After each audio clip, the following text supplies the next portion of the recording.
Buenas tardes. Gracias a Dios porque podemos estar juntos a través de este medio para seguir trabajando, seguir estudiando acerca del Sermón del Monte. Vamos a orar. Señor, muchas gracias, Padre Santo, porque tú nos hablas en tu palabra. Gracias por tu palabra, Señor. Es nuestro sustento, nuestra guía y es también nuestro deleite. Qué hermoso es meditar en tu palabra, Señor. Y háblanos en esta tarde, Señor, que podamos entender lo que tú tienes preparado para cada uno de nosotros a través de estas partes del Sermón del Monte. Señor, gracias. Gracias por todo lo que somos, por la presencia de Cristo en nuestra vida. En el nombre de Jesús. Amén. Semana pasada estuvimos hablando acerca de no matarás. Es muy importante que tengamos muy claro que para el Señor es muy importante lo que está adentro de cada corazón. Pero también es muy importante que nos demos cuenta que lo que tenemos en el corazón es lo que va a hacer que hagamos o hablemos o pensemos. Depende de lo que hay en nuestro corazón, es el resultado de nuestra vida, en todo lo que hagamos.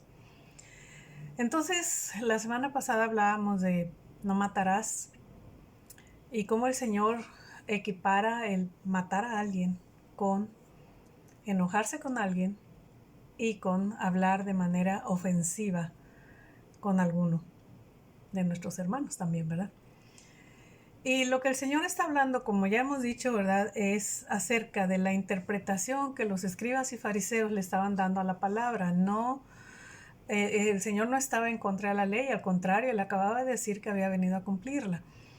La situación era explicar cuál es el verdadero significado de los mandamientos. Los mandamientos nos los dio Dios para nuestro bien.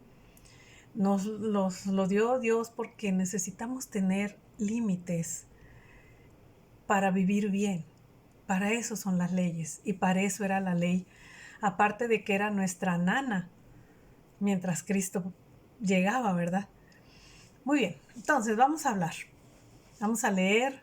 Estamos en Mateo 5 del 27 al 30, que dice: oísteis que fue dicho, no cometerás adulterio. Pero yo os digo que cualquiera que mira a una mujer para codiciarla, ya adulteró con ella en su corazón. Por tanto, si tu ojo derecho te es ocasión de caer, sácalo y échalo de ti, pues mejor te es que se pierda uno de tus miembros, y no que todo tu cuerpo se echado en el infierno. Y si tu mano derecha te es ocasión de caer, córtala y échala de ti, pues mejor te es que se pierda uno de tus miembros, y no que todo tu cuerpo sea echado al infierno. Bueno, pues aquí, igual que en el párrafo anterior, el Señor se está refiriendo a la interpretación de la ley. El Señor les había dicho: no piensen que vine a abrogar la ley, porque para ellos el cumplir la ley era hacer lo que los escribas y fariseos decían, ¿verdad? Entonces va a explicar cómo se entendió tan mal este mandamiento y muchos otros, ¿verdad? Casi la mayoría. Pues porque la ley efectivamente decía: no cometerás adulterio, según leemos en Éxodo 20:14. Y al igual que en el mandamiento anterior, ¿verdad?, los escribas y fariseos enseñaban que con el simple hecho de realizar el acto físico del adulterio, pues ya se estaba cumpliendo el mandamiento, ¿verdad? Entonces, pues, si yo no me acuesto con una mujer que no es la mía, pues entonces ya cumplí el mandamiento, ¿verdad? Ese era el pensamiento de ellos. Pero Jesús dice: oísteis que fue dicho, no cometerás adulterio, pero yo os digo. ¿Qué es lo que dice el Señor? Que cualquiera que mira a una mujer para codiciarla, ya adulteró con ella en su corazón. Entonces, el Señor está hablando de que no se trata del acto mismo, que tampoco está dando permiso. El Señor está diciendo: no es nada más eso. El Señor está diciendo: a ver, ¿qué hay adentro de tu corazón? ¿Cómo ves a una mujer o cómo una mujer ve a un hombre que no es el propio, ¿verdad? O la propia. Fíjense, de acuerdo con el diccionario, la palabra adulterio quiere decir algo que se corrompió o que se alteró. Y se entiende también la palabra adulterio como la corrupción moral, la forma como se vive, que no es la que el Señor marca en su palabra. Y la otra palabra, porque es a lo que el Señor los está emparejando, las dos palabras, es la palabra codicia. Y la codicia es un deseo ambicioso. Es desear algo que no es tuyo, pero desearlo con urgencia. No es decir, ay, a mí me gusta la camisa de fulanita o los zapatos de fulanita. No, no, no. Yo quiero esos zapatos. A ver cómo le hago para quitárselos. ¿Verdad? A eso se debe la codicia. A eso es a lo que se debe. Pero que el Señor dice que cualquiera que mire a una mujer para codiciarla, no es que la ve nada más, no. La ve más allá. Su intención es más allá que nada más verla. Y entonces el Señor dice, ya adulteró con ella en su corazón. Entonces ver una mujer o un hombre con codicia, con ese deseo desenfrenado por esa persona, es adulterar con ella en el corazón. Y para Dios es lo mismo consumar el adulterio que llevarlo a cabo en el corazón. Porque lo que me lleva a actuar de cierta manera es el resultado de qué? De lo que hay adentro del corazón. Y esto, cuando el Señor está hablando del adulterio, y generalmente así se ve en toda la Escritura, no nada más se está refiriendo a las personas casadas que le son infieles a su esposo o a su esposa. Se está refiriendo a todo tipo de inmoralidad sexual. A los solteros que tienen relaciones sexuales antes de casarse, y también tiene que ver con los que ven pornografía. La pornografía, ¿por qué nos hace daño? Porque estás viendo lo que no te corresponde ver. Y ver los cuerpos de otras personas que no sea el de tu esposo o de tu esposa es un pecado y al Señor no le agrada. Y viendo también todo lo que la Escritura nos dice en Éxodo 20, donde están los 10 mandamientos, pensamos si los escribas y los fariseos se hubieran tomado la molestia de leer con un poquito más de cuidado y todos juntos los 10 mandamientos, se hubieran dado cuenta que codiciar es otro de los mandamientos. Y también se estaba quebrantando la ley al codiciar la casa, la mujer, al siervo, a la criada y al asno o cualquier otra cosa de tu prójimo. Porque así dice la Escritura en Éxodo 20:13 hasta el 17, dice, no matarás, no cometerás adulterio, no hurtarás, no hablarás contra tu prójimo falso testimonio, no codiciarás la casa de tu prójimo, no codiciarás la mujer de tu prójimo, ni su siervo, ni su criada, ni su buey, ni su asno, ni cosa alguna de tu prójimo. Entonces, la misma ley de Moisés está advirtiendo sobre el adulterio y la codicia. Entonces, no es nada más el hecho de que le fui infiel a mi esposo o a mi esposa de manera física, sino lo que hay en mi mente, lo que hay en mi corazón. Y en el Antiguo Testamento nos encontramos algunos ejemplos. Ustedes se acuerdan del libro de Job, cuando Job está defendiéndose de sus disque amigos, ¿verdad? O sea, qué amigos tan buenos los de Job, ¿verdad?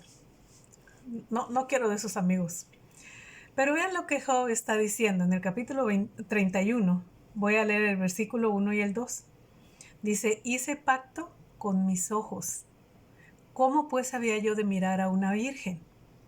Porque qué galardón me daría de arriba Dios y qué heredad el omnipotente desde las alturas. Vean lo que está diciendo, hice pacto con mis ojos. O sea, no voy a ver lo que a mí no me toca. Versículo 7 y luego el 9. Si mis pasos se apartaron del camino, si mi corazón fue tras mis ojos. ¿Por dónde entra el pecado del adulterio? Por los ojos. Dice el versículo, lo voy a leer otra vez el 7. Si mis pasos se apartaron del camino, si mi corazón fue tras mis ojos, y si algo se pegó a mis manos. Versículo 9. Si fue mi corazón engañado acerca de mujer, y si estuve acechando a la puerta de mi prójimo. Job entendía muy bien esto. Y fue un hombre que fue íntegro también, ¿verdad? Proverbios 6:32. Mas el que comete adulterio es falto de entendimiento, corrompe su alma el que tal hace. Hay muchas advertencias, ¿verdad? El ejemplo más claro lo tenemos en 2 de Samuel 11, donde encontramos al rey David en una cadena que le podríamos decir una cadena de amargura, porque él empieza pecando, viendo a esta mujer, pero después llega hasta el asesinato, ¿verdad?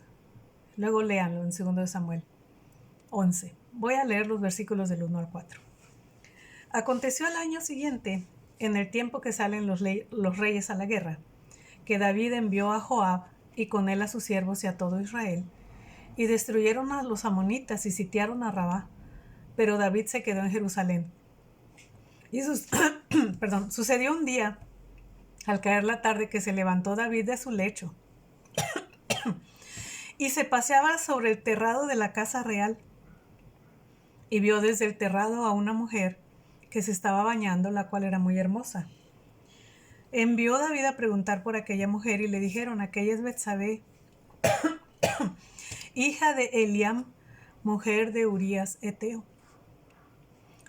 Y envió David mensajeros, y la tomó, y vino a él, y él durmió con ella. Luego ella se purificó de su inmundicia y se fue para su casa. Esto es lo que nos ayuda a entender lo que el Señor Jesús nos está diciendo sobre el que mira a una mujer para codiciarla. Aquí viendo esto, bueno, dice aquí el versículo 1, el tiempo que salen los reyes a la guerra. David no fue a la guerra, no cumplió con su trabajo, se quedó en Jerusalén. La otra cosa, dice que se levanta de su lecho. Pues yo creo que era una tarde, estaba medio durmiendo, o no sé qué horas del día sería, pero dice que vio desde el terrado a una mujer que se estaba bañando, la cual era muy hermosa. ¿Qué debió haber hecho David en ese momento? Decir: Señor, perdóname, no debo de estar viendo a esta mujer.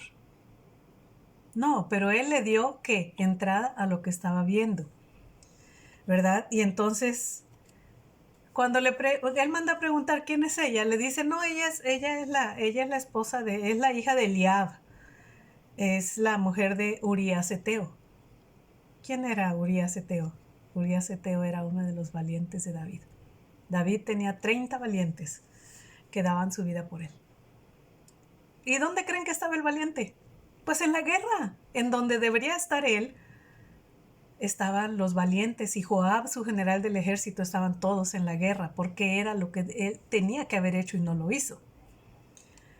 Pues él pensó: pues el marido está en la guerra, pues yo me puedo acostar con la mujer. Pues él es rey. Prácticamente podía tener las mujeres que él quisiera, ¿verdad? Pero ¿saben qué? Desde antes de tocarla, él ya había adulterado con ella en su corazón. Desde antes de tocarla, desde el momento en que la vio para desearla. Entonces, ¿qué hizo David? Se comportó como un hombre falto de entendimiento, como leímos ahorita en Proverbios. Se corrompió con ese deseo que empezó por los ojos.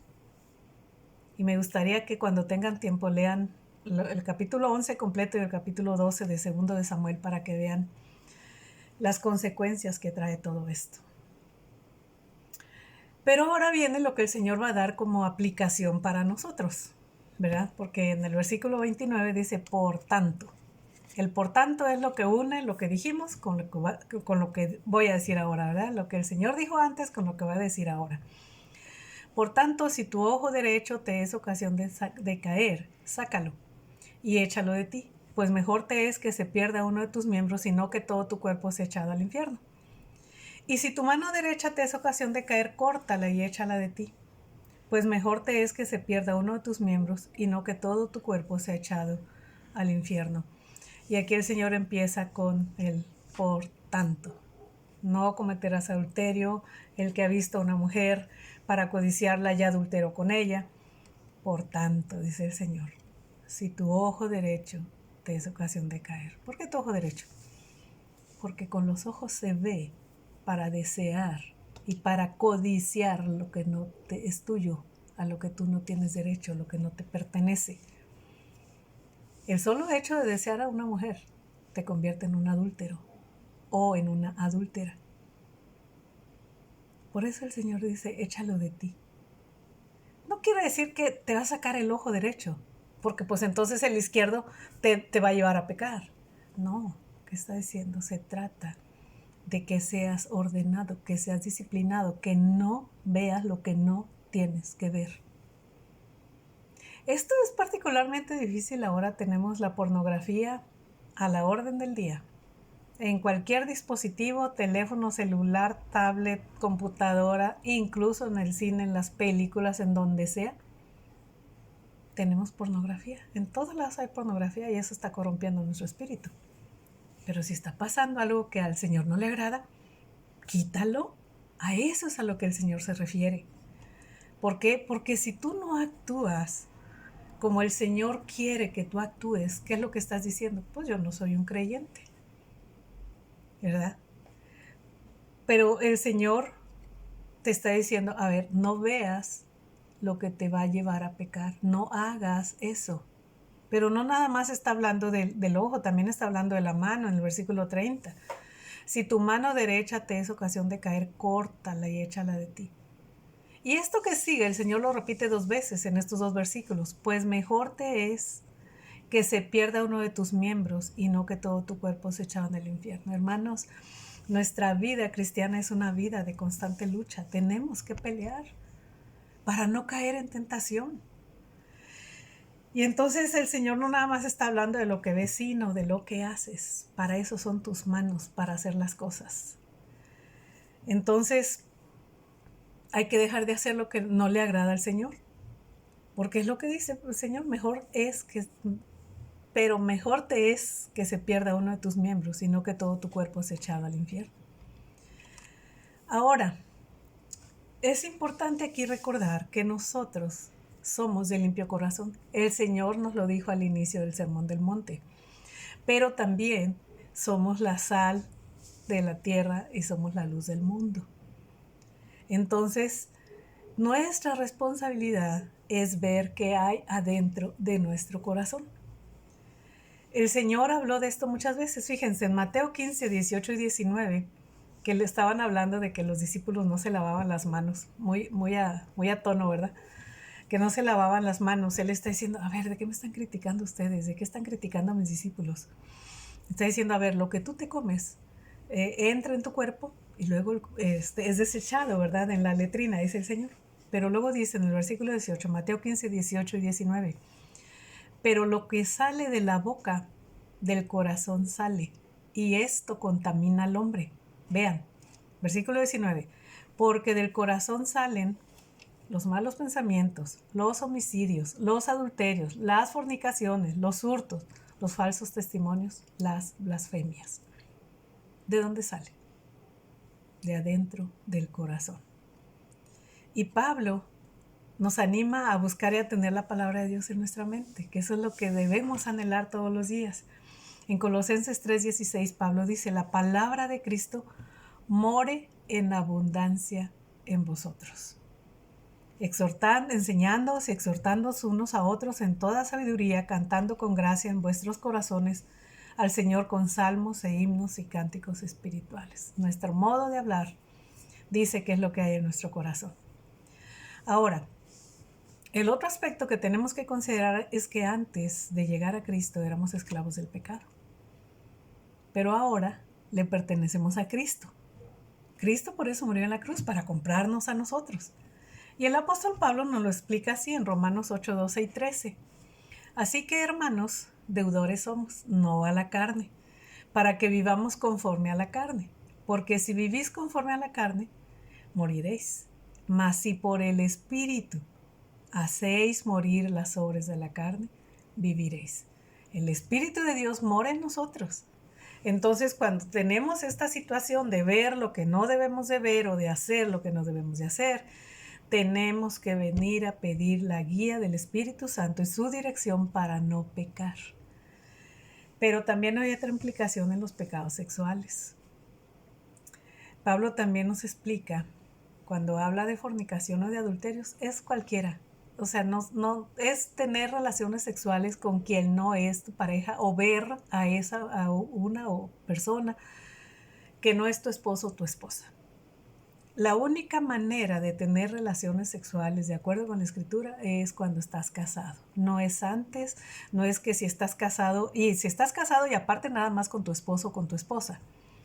No puedes andar de aquí para allá ni de novios con esa idea de que, ay, nos vamos a acostar primero para ver si funcionamos sexualmente. Esa es una mentira del diablo y no hay que andarse acostando antes de andarse casando. El Señor no es lo que quiere que nosotros hagamos. Pero vean lo que dice Pablo. 1 Corintios 6, del 18 al 20. Huid de la fornicación. No dice, ponte fuerte y valiente. No. Huid de la fornicación. Cualquier otro pecado que el hombre cometa está fuera del cuerpo, mas el que fornica contra su propio cuerpo peca. ¿O ignoráis que vuestro cuerpo es templo del Espíritu Santo, el cual está en vosotros, el cual tenéis de Dios y que no sois vuestros? Porque habéis sido comprados por precio. Glorificad pues a Dios en vuestro cuerpo y en vuestro espíritu, los cuales son de Dios. No somos dueños nosotros, de nosotros mismos no. Somos dueños de Jesús. Él es nuestro dueño y el Espíritu de Jesús vive en nosotros. Es lo que nos está diciendo Pablo, que nuestro cuerpo es templo del Espíritu Santo. Entonces, no somos dueños de nosotros mismos, ¿verdad? Y vean una de las cosas de las que habla el apóstol Pedro cuando se estaba hablando de los falsos profetas y habla de cómo son en su corazón. Vean, dice, tienen los ojos llenos de adulterio, no se sacian de pecar, seducen a las almas inconstantes, tienen el corazón habituado a la codicia, son hijos de maldición. Pero la buena noticia para nosotros es que somos hijos de Dios, somos los de limpio corazón, somos la sal de la tierra, la luz del mundo. Pero también estamos en una naturaleza caída y estamos en un mundo caído. No podemos vencer nosotros al pecado. Necesitamos la ayuda del Señor para vencer. Entonces, cuando Pablo nos está diciendo que la palabra de Cristo mora en abundancia en nosotros, es para que nosotros tengamos las herramientas que necesitamos para darnos cuenta cómo es nuestra lucha. Entonces, ¿qué tenemos que hacer para vencer este tipo de pecados? Uno, pues buscar al Señor cada día. Leer su palabra, como hemos dicho, en trozos grandes, abundantes, a la hora que podamos, ¿verdad? Aprenderla de memoria, a copiarla, a meditarla. ¿Qué quiso decir el Señor en este pasaje? ¿Qué promesa hay para mí? ¿Qué demanda hay para mí? Pero también a buscar al Señor en oración. Decirle cómo te sientes. Decirle, Señor, me cuesta mucho trabajo vencer esta tentación. El Señor sabe. Él sabe que somos polvo, que somos muy frágiles y que nos cuesta un esfuerzo obedecer. Pero conforme nosotros nos vamos llenando de la palabra de Dios en nuestra vida, nuestros pensamientos van cambiando. Y conforme nuestros pensamientos van cambiando, también va cambiando nuestra manera de actuar y nuestra manera de ver las cosas. Entonces, hagamos un esfuerzo, hagamos un compromiso delante del Señor y que Él nos ayude para que la palabra de Cristo more en abundancia en nosotros. No se olviden que somos la luz del mundo, la sal de la tierra y que tenemos un corazón limpio que debe ser llenado con la palabra del Señor para no matar y para no cometer adulterio, de acuerdo con la norma que el Señor nos pone. Vamos a orar. Señor, muchas gracias te damos, Padre. Tu palabra es verdad. No encontramos algo, Señor, que nos ayude más a enderezar nuestro camino que tu palabra. Porque tu palabra, Señor, nos guía. Pero, Padre, pedimos que nos ayudes a tener ese tiempo de comunión que necesitamos cada día. Que podamos buscarte en tu palabra. Ayúdanos, Señor, a vencer la flojera, a vencer la tentación. Ayúdanos, Padre, no nos es sencillo a veces buscar tu palabra. Tú lo sabes, Señor, nos cuesta trabajo. Pero, Padre, queremos comportarnos como tus hijos. Queremos hacer lo que a ti te agrada. porque cuando hacemos lo que te agrada, los que están a nuestro alrededor ven nuestras buenas obras y te glorifican a ti, al único Dios verdadero, al único digno de toda honra, de toda gloria y alabanza. Y Padre, ayúdanos para que podamos aprender más de ti cada día. Gracias, Señor, en el nombre de Cristo Jesús. Amén. Bueno, pues aquí nos veremos también la próxima semana. Que el Señor nos bendiga a todos.